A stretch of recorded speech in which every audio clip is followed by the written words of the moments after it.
Hey guys, how's it going? Today I'm going to show you a little bit behind the scenes of the setup I used today to do a live stream for a large company that wanted to do kind of an all company live video from the CEO and a couple other guests.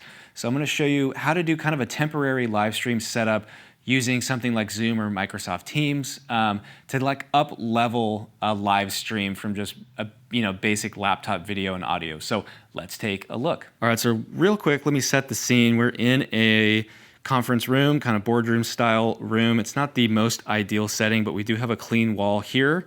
And so let me walk you through this setup kind of piece by piece. So we've got our two lights here. I've had these lights forever. These are just Genere LEDs. There's a pair of them, so that kind of helps balance things out. I do have these lights on up above, so they're matched, so we kind of have some uniform color, and then we do have this window behind us, but it's winter here in the Pacific Northwest, so things are not super bright, which actually helps us keep things clean. So we had our CEO sitting right here dead center with a guest on the left, a guest on the right. The chairs have kind of been put back, although there's a little bit more cleanup to do, but that was kind of our shot. Big picture is we're running one camera, two camera into an ATEM Mini Pro, which is then hooked into a laptop right there to go through Teams. And then I've got my multi-view right there to help me see what is going on. So let's talk about this step by step. So this camera here today was our A camera. This is a Sony A6600. Just, pretty basic camera, not super expensive, but it does have a great, 18 to 135 lens, which does come with the body for about $1,500 or so. So for, those of you looking to get an affordable, high quality solution, I do really like this camera.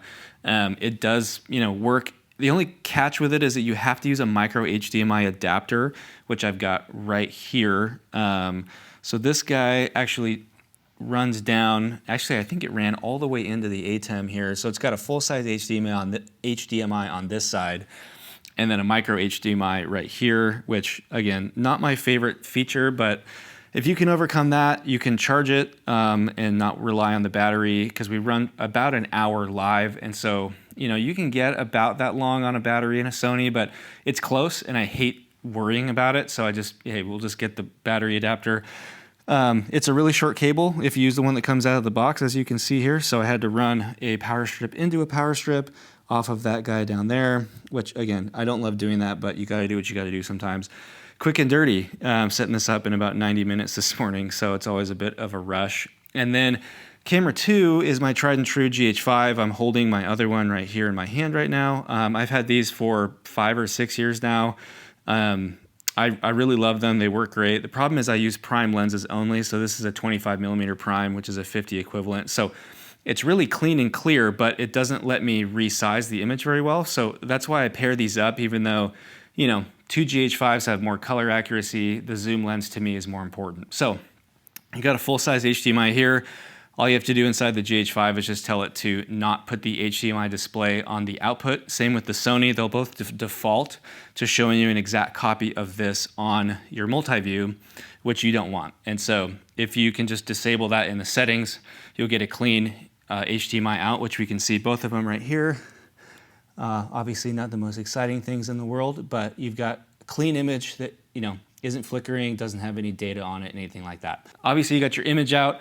Microphone today, the only glitch, there's always something that goes wrong if you do enough live video, is that I did not remember to take the adapter off of my tripod for audio, kind of my music stand that I do for interviews, and put it on here. So I left that at home. So I didn't have a way to get this hot shoe onto that. So I actually used the camera I'm holding right there, and I just used the hot shoe mount to hold the microphone in place, and it was off screen, so nobody knew the better. And a thing that happens that I think a lot of people get confused about is that you really want to make sure you're syncing your audio and your video. So when you have a microphone, you don't want to rely on your inbound or inboard camera mics, because they're usually terrible. And the reason we're doing this is to level up, so we're not going to want to use our microphone in our laptop either. But if you run your mics straight into your ATEM Mini Pro, sometimes you have syncing issues between audio and video. So what you want to do is run your microphones into your cameras, because then they export together over the HDMI cable into the switcher, and they're usually, if they're not perfectly synced, they're too small for it to be noticed by someone watching. So that's a small tip that makes a big difference. If you're having issues like that, you can't really delay a send from a single mic like you could from a mixing board. So what we do here is you just, I like to use my GH5 for audio just because I'm more familiar with it, is you just put it in the mic here.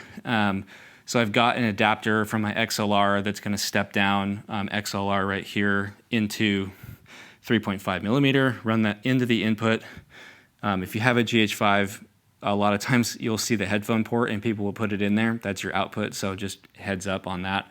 On your ATEM Mini Pro, if you're using audio from your camera feed, that's the wrong one, you have to enable it. So right now, my GH5 is camera 2, and so I have to hit on the mic instead of relying on mic 1, mic 2 going in there, if you were going straight in 3.5. So if you ever have issues or you're like, why don't I hear anything? Just make sure you enable the microphone, or the audio rather, on the camera input if you're running your mic into your camera, which again, I recommend. The other thing that can be really helpful is using a still image. So as you can see, we've got a still image right here called Connect with Carl, because the CEO's name is Carl. That shows up here in Media Player 1 as well. You can see my finger right there. Right now I have it selected by hitting still. That's in the program window right now.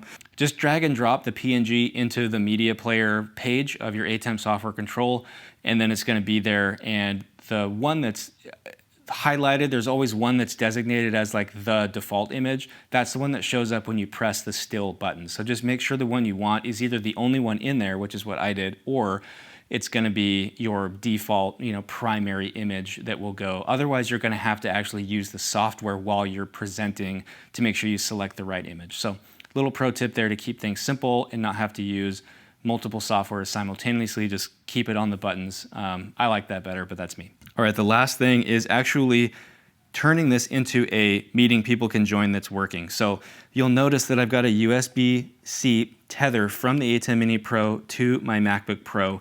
The reason I do it that way and not over Ethernet is that in order for Teams, which is what we're using here, to see this as an input device, it has to be done over USB.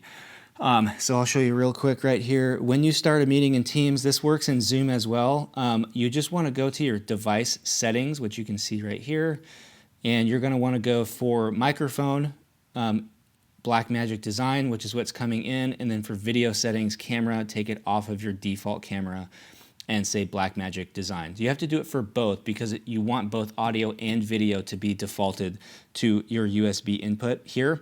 And so almost no matter what switcher you're using is going to do that. I also had to turn off Mirror My Video, which you'll see right here, because it does that automatically.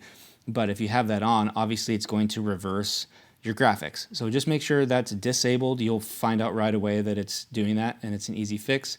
And then you're good to go. You can start your meeting and it looks great. Two other really quick tips to help with stability and to make sure that things go well are as follows. One is I think it's really important to hardline in, especially for the computer that's running the meeting. You really just don't want any lag if you can avoid it. And so, I hate that Macs don't have built-in Ethernet ports, but you do have this like Thunderbolt 2 to Thunderbolt 3 dongle basically. So this is allowing me to bypass Wi-Fi, which helps with latency and just stability. Again, every form of redundancy possible, I'm a fan of. And then lastly, make sure you actually give your laptop power, because it's a lot to run a meeting like this for over an hour, and you just don't want to mess around with it. The last thing is I do put headphones on so that if someone talks, either on accident or on purpose, it's not bleeding into the microphones, and I can make sure that if I need to mute somebody, I catch that and I don't distract the people who are on camera. All right, guys, well, thanks for watching this video today. Hopefully this helps some of you who are trying to do live video in a corporate context or nonprofit context like this. If you ever have any questions about your specific setup, either leave a comment or send me an email using the links in the description below. I'd love to help you and your team up-level your video either at work or at church. So thanks for watching, and I'll see you next time.